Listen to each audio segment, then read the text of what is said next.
ये बीजेपी कांग्रेस का चुनाव नहीं था, ये मनोज रावत और बीजेपी कैंडिडेट चुनाव नहीं था। ये चुनाव केदारनाथ विधानसभा वर्सेस धामी पुष्कर सिंह धामी जो मुख्यमंत्री छे ना होगा और केदारनाथ का बीचो चुनाव छे। ये निश्चित छे, चाहे वो बीजेपी को कितना बड़ा भी भक्त के लिए ना हो, वो भी बातें जो छे वो भी बातें खुलेआम स्वीकार करना चाहे कि ई सरकार ये क्षेत्र दगड़ी बहुत बड़ा भेदभाव कर, और खास करके हमारा मुख्यमंत्री जी ला जानबूझ के ये क्षेत्र दगड़ी भेदभाव कर।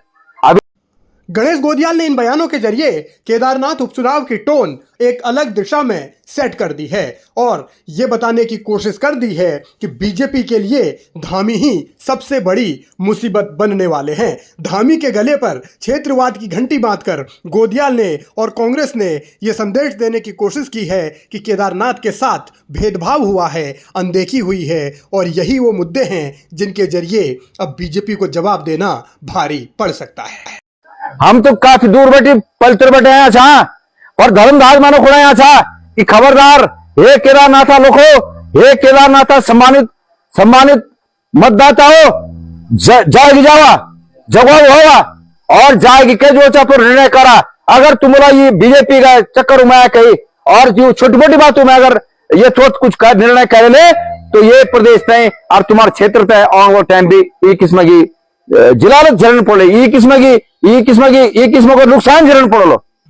केदारनाथ उपचुनाव का नतीजा क्या होगा वो जनता का एक एक वोट तय करेगा। इसीलिए एक एक वोट जुटाने के लिए गांव-गांव गली-गली नेता घूम रहे हैं। वो नेता चाहे कांग्रेस के हों या फिर बीजेपी के, जोर हर कोई लगा रहा है। अपने अपने वादे, अपने अपने दावे जनता के बीच किए जा रहे हैं। लेकिन सवाल है कि क्या वास्तव में बीजेपी के लिए धामी के कुछ फैसले गले की घंटी बनने वाले हैं, मुसीबत बनने वाले हैं। तो बद्रीनाथ केदारनाथ मंदिर समिति का कार्यालय में सूचना का अधिकार आता है तो रिपोर्ट निकल सकेगा ये साल यात्रा में कितना कमी है।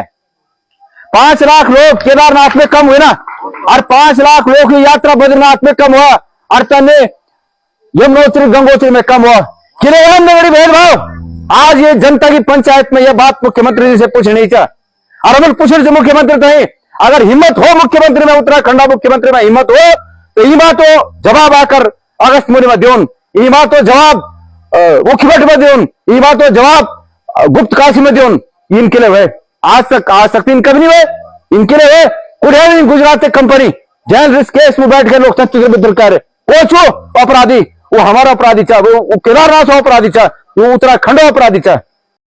केदारनाथ में कैंपेनिंग के लिए धामी अभी गए नहीं हैं, लेकिन सवालों की बौछार पहले से होने लगी है। सवाल उनसे पूछे जाने लगे हैं, इंतजार उनके जवाबों का है। लेकिन इतना तय है कि आने वाले दिनों में ये लड़ाई और आक्रामक होगी और चुनौतीपूर्ण होगी। ये चुनाव केदारनाथ विधानसभा विरुद्ध धामी ये वो चुनाव, ये बीजेपी कांग्रेस का चुनाव नहीं था, ये मनोज रावत और बीजेपी कैंडिडेट चुनाव नहीं था।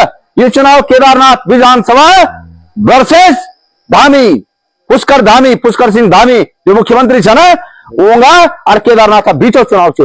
ये निर्णय आपल कन और अब देखन छे कि केदारनाथ जनता केदारनाथ हित चाहता कि धामी जी हित चाहता, ये भी देखने की बात।